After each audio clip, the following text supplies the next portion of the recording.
Assalamualaikum warahmatullahi wabarakatuh.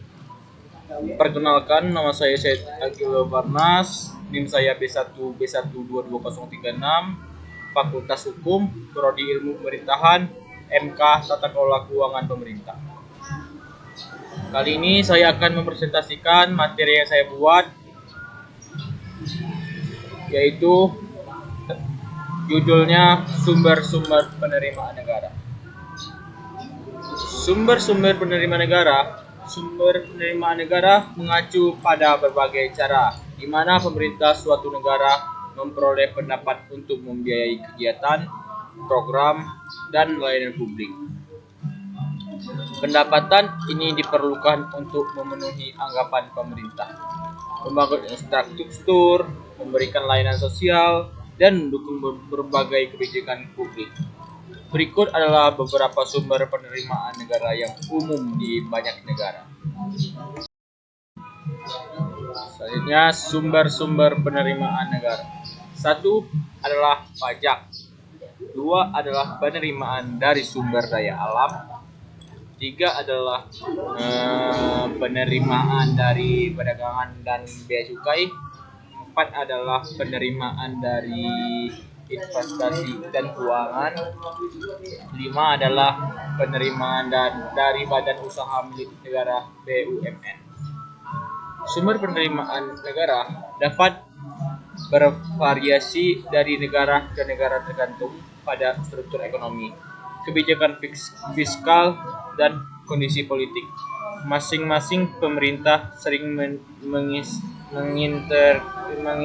mengintegrasikan sumber-sumber penerimaan ini dalam anggaran nasional untuk mencapai tujuan pembangunan dan kesejahteraan masyarakat.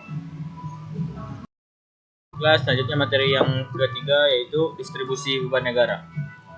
Distribusi beban negara mengacu pada alokasi dan pengeluaran anggaran pemerintah untuk membiayai berbagai program, kebijakan, dan layanan publik.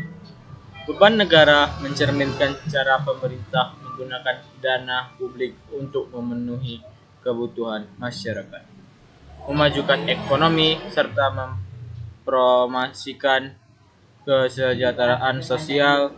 Distribusi beban negara dapat bervariasi tergantung pada prioritas pemerintah, kondisi ekonomi, dan kebutuhan masyarakat. Distribusi beban negara mencerminkan prioritas dan kebijakan pemerintah untuk mencapai tujuan pembangunan nasional. Penentuan alokasi dana ini melalui proses daya dan aspirisasi masyarakat. Distribusi beban negara harus seimbang dan mengakomodasi berbagai sektor agar dapat mendukung pertumbuhan ekonomi yang inklusif dan kesejahteraan sosial.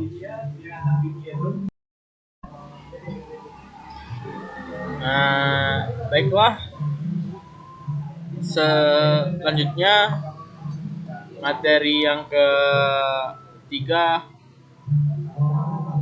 keempat yaitu sistem perpajakan dan politik pajak. Sistem perpajakan dan politik pajak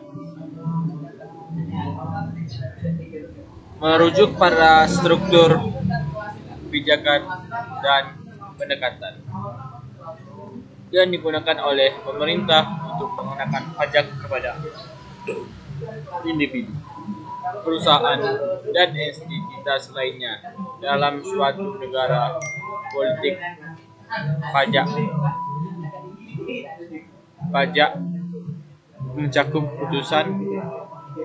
putusan yang mengaruhi jenis dan tarif pajak yang diterapkan, serta penggunaan jenis dan tarif pajak yang diterapkan, serta penggunaan pendapatan pajak untuk membiayai kebijakan publik dan program pemerintah. Politik pajak seringkali menjadi topik debat kontroversi dalam setiap negara karena memiliki dampak langsung pada keuangan masyarakat, struktur ekonomi, dan kesejahteraan sosial. Keputusan mengenai kepentingan seluruh masyarakat dan kondisi ekonomi yang berubah-ubah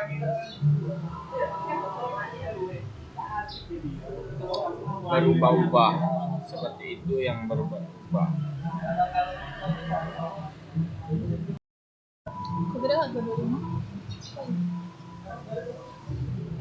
Baiklah, materi selanjutnya, materi kelima, yaitu yang berjudul tentang pergegasan bebas pajak. Apa itu pergegasan pajak? Pergegasan beban pajak mengacu pada perubahan atau penyesuaian beban pajak yang harus dibayar oleh individu, perusahaan, atau entitas lainnya, termasuk perubahan dalam kebijakan pajak pemerintah, perubahan kondisi keuangan, restrukturisasi perusahaan atau implementasi strategi perpajakan yang berbeda.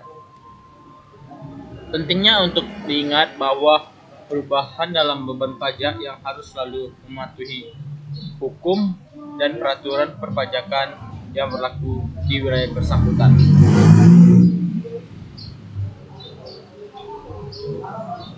Pelaksanaan strategi perpajakan harus sesuai dengan aturan perpajakan yang berlaku untuk mencegah sanksi dan konsekuensi hukum yang mungkin timbul.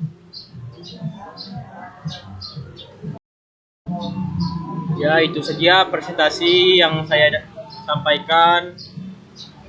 Jika ada kata-kata yang salah atau yang kurang berkenan bagi Bapak dosen atau kawan-kawan sekalian, mohon dimaafkan. Atau semua pemirsa YouTube saya, mohon dimaafkan. Jika supaya ada kata-kata yang salah, mohon dimaafkan. Cukup sampai di sini saja presentasi saya. Billahi taufiq wal hidayah. Assalamualaikum warahmatullahi wabarakatuh. See you, bye guys.